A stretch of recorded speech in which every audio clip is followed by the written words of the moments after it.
বাংলাদেশ বেতার রাজশাহী। এখন শুনবেন আমাদের স্থানীয় সংবাদ। আসসালামু আলাইকুম। বাংলাদেশ বেতার রাজশাহী স্থানীয় সংবাদ পড়ছি উম্মে সালমা।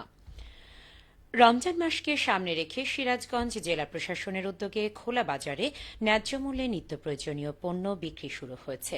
আজ সকালে পৌর এলাকার ভাঙাবাড়ি মিলন মোড় ও বাজার স্টেশন রোডের মুক্ত মঞ্চে এই কার্যক্রমের উদ্বোধন করেন জেলা প্রশাসক মোহাম্মদ নজরুল ইসলাম। উদ্বোধন শেষে জেলা প্রশাসক বলেন, রমজান মাস পবিত্রতার মাস।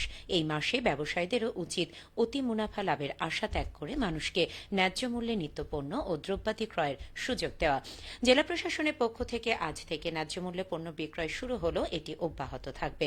এ সময় উপস্থিত ছিলেন অতিরিক্ত জেলা প্রশাসক গণপতি রায়, সদর উপজেলা নির্বাহী কর্মকর্তা মোহাম্মদ মনোয়ার হোসেন, প্রেস ক্লাবের সভাপতি হারুনুর রশিদ খান হাসান। খোলা বাজারে বিক্রির জন্য পণ্য সামগ্রীর মূল্য নির্ধারণ করা হয়েছে। চিনি প্রতি কেজি ১১৮ টাকা, ছোলা প্রতি কেজি ১০৮ টাকা, সয়াবিন তেল প্রতি লিটার ১৭৫ টাকা, খেসারি ডাল প্রতি কেজি ১০৮ টাকা, খেজুর প্রতি কেজি ২৫০ টাকা। এদিকে পবিত্র রমজান মাসকে সামনে রেখে নিত্য প্রয়োজনীয় দ্রব্যের দাম স্থিতিশীল রাখার লক্ষ্যে পাবনা জেলা প্রশাসনের পক্ষ থেকে বাজার মনিটরিং এর উদ্যোগ নেওয়া হয়েছে। এই নিয়ে শুনুন আমাদের পাবনা জেলার সংবাদদাতার একটি প্রতিবেদন। আসন্ন রমজানে অবৈধ মজুতদারি প্রতিরোধ এবং ন্যায্য মূল্যে নিত্যপণ্য প্রাপ্তি নিশ্চিত করতে বাজার মনিটরিং করবে পাবনা জেলা প্রশাসন। ইতিমধ্যেই নানা প্রস্তুতি নেওয়া হয়েছে। কয়েক দফা অংশীজনদের সঙ্গে মত বিনিময় সভাও করা হয়েছে বলে জানিয়েছেন পাবনা জেলা প্রশাসক মোহাম্মদ মফিজুল ইসলাম। রমজানকে কেন্দ্র করে জেলা প্রশাসন পাবনা থেকে একটা বিশেষ প্রস্তুতি গ্রহণ করা হয়েছে। এটি হচ্ছে আমরা গত পরশুদিন আমরা সকল স্টেক হোল্ডারদের নিয়ে আমরা সমন্বয় সভা করেছি এবং এখানে যারা বাজার ব্যবসায়ী আছে এবং বাজার মনিটরিং এর যারা দায়িত্বে নিয়োজিত আছেন এবং ভোক্তা অধিকারের লোকজন, মার্কেটিং অফিসার এবং সংশ্লিষ্ট বিভাগীয় বিভিন্ন কর্মকর্তা, তাদেরকে নিয়ে আমরা সভা করেছি এবং বিস্তারিত আমরা কর্মসূচি নিয়েছি। বাজার মনিটরিং, মোবাইল কোর্ট পরিচালনা, নিত্য প্রয়োজনীয় দ্রব্যের মূল্য সহনশীল রাখা, তারপরে আপনার পণ্য যারা বিক্রি করেন তাদের দোকানের সামনে প্রদর্শন করা মূল্য তালিকা নিয়মিত নিবিড়ভাবে মনিটরিং করতে ইতিমধ্যে বাজার মনিটরিং টিম গঠন করা হয়েছে বলেও জানান পাবনা জেলা প্রশাসক। আমরা সম্প্রতি ৩ সদস্যের একটি ভোক্তা অধিকার সংরক্ষণ সংক্রান্ত ৩ সদস্যের একটি কমিটি করেছি, তারাও কাজ করবেন।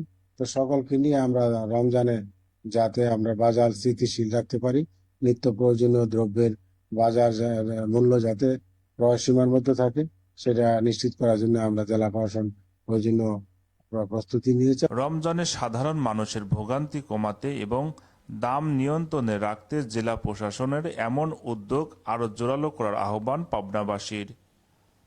শামসুল আলম, পাবনা জেলার সংবাদদাতা, বাংলাদেশ বেতার, রাজশাহী। পাবনা জেলার সংবাদদাতার প্রতিবেদনটি শুনলেন।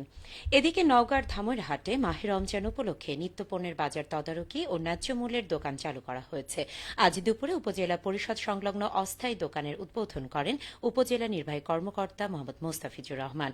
এ সময় জানানো হয়, উপজেলা প্রশাসনের সহযোগিতায় বৈষম্য বিরোধী ছাত্র প্রতিনিধিরা রমজান মাস জুড়ে ন্যায্য মূল্যের দোকান থেকে সুলভ মূল্যে চিনি, ছোলা, ডাল, তেল, মুড়ি, দুধ, ডিম সহ বিভিন্ন নিত্য প্রয়োজনীয় পণ্য এবং সপ্তাহে দুদিন গরুর মাংস সরবরাহ করবে। এর আগে উপজেলা নির্বাহী কর্মকর্তা নিত্যপণ্যের বাজার তদারকি করেন। ঝুঁকি জানুন, শনাক্ত করুন, পদক্ষেপ নিন, এই প্রতিপাদ্যে নাটোরে ডায়াবেটিস সচেতনতা দিবস পালন করা হয়েছে। দিবসটি উপলক্ষে আজ সকালে নাটোর ডায়াবেটিক হাসপাতালের সামনে থেকে পদযাত্রা বের হয়। পদযাত্রাটি প্রধান প্রধান সড়ক প্রদক্ষিণ করে নাটোর প্রেস ক্লাবের সামনে গিয়ে শেষ হয়। পরে সেখানে এক সংক্ষিপ্ত সমাবেশ অনুষ্ঠিত হয়। এ সময় উপস্থিত ছিলেন জেলা প্রশাসনের এক্সিকিউটিভ ম্যাজিস্ট্রেট রাশিদুল ইসলাম, নাটোর ডায়াবেটিস সমিতির সাধারণ সম্পাদক প্রসাদ কুমার তালুকদার, কার্যনির্বাহী সদস্য মফিউর রহমান দুদু সহ ডায়াবেটিস সমিতির সদস্যবৃন্দ। এ সময় বক্তারা বলেন, পৃথিবীতে প্রতি 10 সেকেন্ডে একজন ডায়াবেটিস রোগীর মৃত্যু হয় এবং 2 জন নতুন ডায়াবেটিস রোগী শনাক্ত হয়। আমাদের ডায়াবেটিস সম্পর্কে আরও সচেতন হতে হবে। সচেতন এবং নিয়ম মেনে চলতে পারলেই ডায়াবেটিস নিয়ন্ত্রণ সম্ভব। বেশি লাভের আশায় বগুড়া জেলার বিভিন্ন উপজেলায় গম চাষে আগ্রহী হয়ে উঠেছেন কৃষকরা। বগুড়া কৃষি সম্প্রসারণ অধিদপ্তর সূত্র জানায়, চলতি রবি মৌসুমে বগুড়ায় গম চাষের লক্ষ্যমাত্রা ধরা হয়েছিল 2,500 হেক্টর জমিতে। উৎপাদন লক্ষ্যমাত্রা ধরা হয়েছে 7,625 মেট্রিক টন। কৃষি কর্মকর্তারা বলছেন, গত বছরের চেয়ে এবার জেলায় গমের আবাদ বেশি হয়েছে। বাজারে দাম ভালো থাকায় কৃষকরা এই আবাদে ঝুঁকছেন। কাহালু উপজেলা কৃষি কর্মকর্তা মোসাম্মদ জান্নাতুল ফেরদৌস জানান, কৃষি প্রণোদনার আওতায় উপজেলার বিভিন্ন এলাকায় উৎপাদন বৃদ্ধির লক্ষ্যে গম চাষে ক্ষুদ্র প্রান্তিক কৃষকের মধ্যে প্রণোদনার সার ও বীজ বিনামূল্যে বিতরণ করা হয়েছে। সবশেষে আবহাওয়া। আজ রাজশাহীতে সর্বোচ্চ তাপমাত্রা ছিল 31 ডিগ্রি এবং সর্বনিম্ন 17.6 ডিগ্রি সেলসিয়াস। সন্ধ্যে 6টায় বাতাসে আপেক্ষিক আর্দ্রতার পরিমাণ ছিল 64%। রাজশাহী ও পার্শ্ববর্তী এলাকায় আগামীকাল সূর্যোদয় ভোর 6:28। সংবাদ শেষ হলো। আমাদের পরবর্তী স্থানীয় সংবাদ প্রচারিত হবে আগামীকাল সকাল 8:10।